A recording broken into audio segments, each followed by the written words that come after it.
여러분, 아이가 태어나면, 아니 태어나기 전부터 부모가 가장 먼저 하는 일이 뭘까요? 아이의 이름을 짓는 거죠. 그러니까 저도 저희 아이의 이름을 지을 때 두 가지 원칙이 있었어요. 하나는 절대로 성경 인물의 이름을 짓지는 않는다. 그리고 또 하나는, 제가 양씨잖아요, 성과 잘 어울리는 이름을 짓는다. 이게 두 가지 원칙이었어요. 왜냐하면 이름 때문에 누군가에게 놀림거리가 되고, 또 이름 때문에 뭔가 강박에 눌리는 게 싫었기 때문에 그런 거죠. 그러니까 이름이 갖는 상징성, 그게 중요하기 때문에 그래요. 우리는 어제부터 이름만 들어도 깜짝 놀랄 선지자, 그 선지자를 우리가 만나게 되는데, 왜 이름만 들어도 깜짝 놀랄 만한 그런 상황이냐? 그 이름의 뜻이 여호와와 같은 자가 누구냐라는 뜻이기 때문에 그래요. 여러분, 여호와와 같은 자가 누구냐? 이 이름을 가진 선지자 이름이 누구예요? 미가야라는 선지자죠. 특별히 오늘 본문에서 미가야 선지자를 통해서 진실로 여호와 하나님이 어떤 사람을 기뻐하시는지, 또 어떤 사람을 통해 일하기를 즐거워하시는지를 오늘 좀 살펴보면요, 첫 번째로 하나님은요, 말씀에 대해서 꺾이지 않는 확신의 사람, 말씀에 대해서 꺾이지 않는 그 믿음의 사람을 기뻐하시고 그 사람을 통해 늘 놀라운 일들을 행하신다라는 사실입니다. 특별히 오늘 본문의 배경은 어제에 이어서 남유다 여호사밧 그리고 북이스라엘 아합 연합군이 과거 아람에게 빼앗겼던 기르한 나못을 탔기 위해서 전쟁에 나가느냐 마느냐를 결정하는 이야기인데, 자 여러분, 기르한 나못이 어딘 줄 아세요? 잘 모르겠죠. 지도를 보시면 요단 동편이에요, 서편이에요? 동편에 있잖아요. 근데 이 기르한 나못이 중요한 두 가지 이유가 있어요. 하나는 여기에 요단 동편의 세 개의 도피성 중 하나가 여기 있었다는 거죠. 그러니까 이 말을 바꿔 말하면 기르한 나못은 이스라엘 백성들에게는 영적 중심지와 같다고 말할 수 있다는 거예요. 또 하나는 어제 잠깐 말씀에서 나눴지만 남과 북을 연결하는 상업의 중심지였다는 거죠. 여기가 살아야 이 도심들이 살 수 있기 때문에 기르한 나못을 어떻게 내 땅으로 만드느냐는 굉장히 중요했다고 말할 수가 있어요. 그래서였는지 어제 본문에 다뤘던 것처럼 이 북이스라엘의 선지자 400명이요 아주 똑같은 메시지를 냈는데, 어떤 메시지를 냈느냐? 우리 6절 말씀, 어제 본문인데요, 함께 6절 말씀을 같이 한번 읽어볼까요? 시작. 이스라엘의 왕이 이에 선지자 400명을 모으고 그들에게 이르되 내가 기르한 나못에 가서 싸우랴 말랴. 그들이 이르되 올라가소서, 주께서 그 성읍을 왕의 손에 넘기시리이다. 한결같이 올라가 싸우는 게 하나님의 뜻이라고 말을 하죠. 근데 딱 한 사람, 문제가 되는 이 한 사람, 여호와와 같은 자가 누구냐라는 이름의 뜻을 가진 이 한 사람이 자꾸 태클을 거는데, 그 사람이 누구예요? 미가야 선지자죠. 미가야는 자신을 회유하러 온 이 아합의 신하에게 뭐라고 대답을 하느냐? 우리 14절 말씀도 같이 한번 읽어볼까요? 14절입니다. 시작.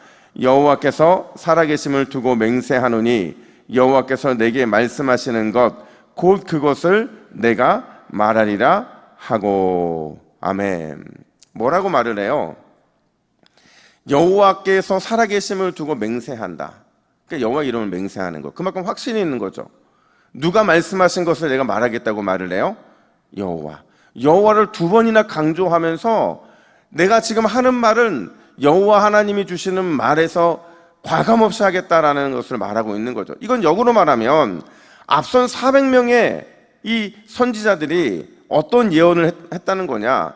온 세상의 대표이신 하나님의 말씀, 그분의 뜻과는 상관없이 사람의 대표인 이 아합 왕의 심기에 맞는, 왕의 입맛에 맞는 예언을 했다는 것을 말해주고 있는 거죠.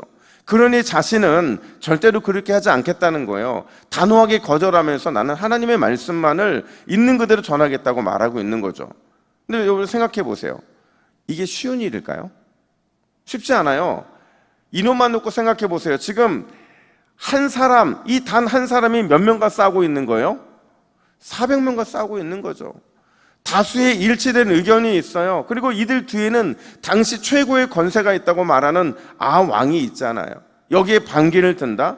쉽지 않을 거라는 거예요. 그럼에도 불구하고 미가야가 꺾이지 않고 400대 1로 싸울 수 있었던 이유가 뭐냐? 하나님의 말씀에 대해 꺾이지 않는 확신이 그 안에 있었기 때문에 그렇죠.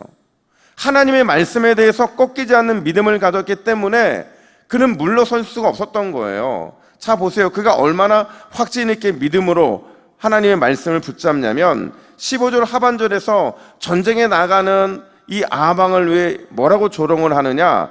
그가 왕께 이르되 올라가서 승리를 얻으소서. 여호와께서 그 성읍을 누구의 손에 넘겼대요?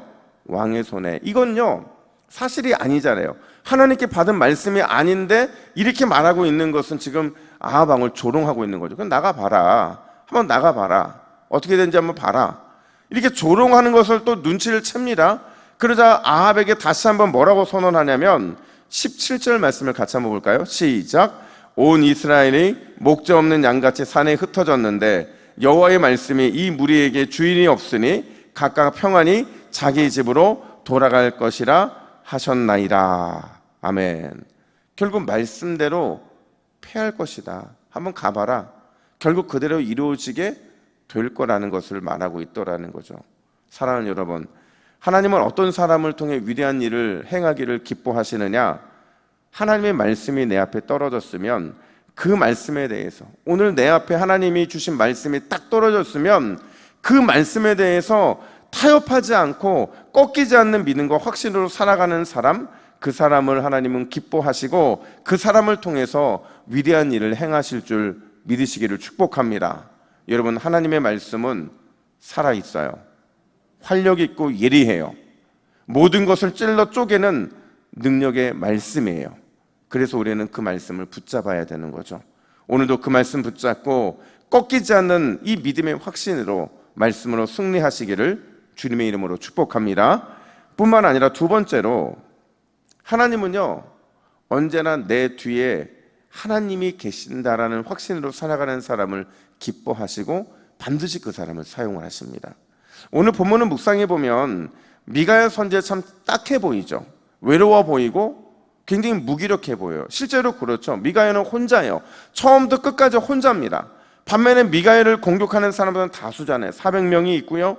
그 뒤에 아합이라는 권세가 있고요. 심지어 오늘 얼마나 큰 치욕을 받냐면 시드기야로부터 뺨을 맞아요. 여러분, 시드기야하고 미가야 중에서 누가 진짜 선지자예요? 미가야잖아요.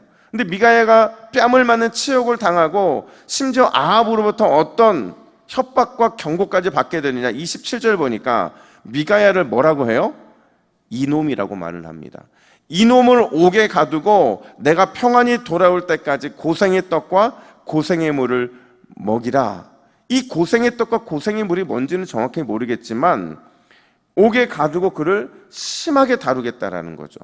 여러분, 이 정도면 아무리 대단한 선지자라도 최고의 이 권력자가 이런 협박까지 하는데, 경고까지 하는데 주눅 들고, 그리고 모든 상황의 주도권을 빼앗길 만도 한데, 근데 여러분, 미가야 선지자는 절대 주눅 들지 않습니다. 그리고 모든 상황 속에서 주도권을 뺏기지도 않아요. 도리어 뭐라고 말을 하냐? 자신의 뺨을 친 시드기야를 향해서 이렇게 경고합니다. 25절, 미가야가 이르되 내가 골방에 들어가서 숨는 그날에 보리라. 누가 옳은지 누가 맞는지 반드시 너는 네 두 눈으로 하나님의 심판을 보게 될 거라는 경고를 하죠. 또 아합을 향해서는 마지막으로 뭐라고 조롱까지 하느냐? 28절 말씀 우리 함께 읽습니다. 시작. 왕이 참으로 평안히 돌아오게 될진대 여호와께서 나를 통하여 말씀하지 아니하셨으리이다. 무슨 말이냐면 역설이죠. 이것도 왕은 절대로 돌아오지 못하겠고 전쟁터에서 죽게 될 것이라는 거예요. 그리고 이 말씀은 우리가 내일 살펴보겠지만 정확하게 맞아 떨어지더라는 거죠. 여러분, 무엇이 미가야를 이렇게 담대하게 만든 걸까요?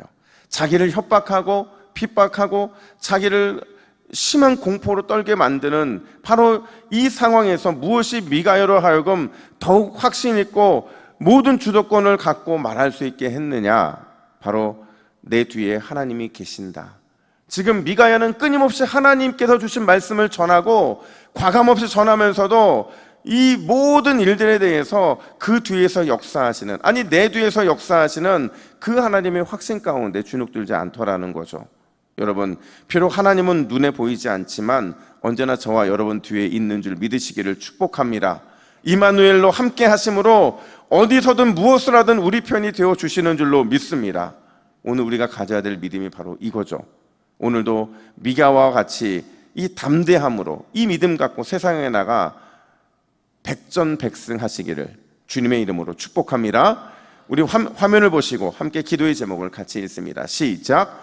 주여, 오늘도 말씀에 대해 꺾이지 않는 믿음으로 승리케 하옵소서. 내 뒤에 하나님이 계심을 잊지 않게 하옵소서. 아멘. 함께 기도하겠습니다. 하나님 아버지, 오늘도 우리에게 믿음을 주옵소서. 그 어떤 상황에도 꺾이지 않는 믿음, 그 어떤 공격에도 꺾이지 않는 말씀에 대한 믿음을 더하여 주셔서 오늘도 말씀으로 승리하고 하나님이 내 뒤에 계심을 굳게 믿어 백전백승하는 우리의 삶이 될 수 있도록 인도하여 주시옵소서. 결국 말씀이 이길 줄로 믿습니다. 말씀에 대한 믿음이 우리를 승리케 할 줄로 믿습니다. 그 은혜를 붙잡는 이 새벽이 되게 하여 주시옵소서. 감사드리며 예수님의 이름으로 기도하옵나이다. 아멘.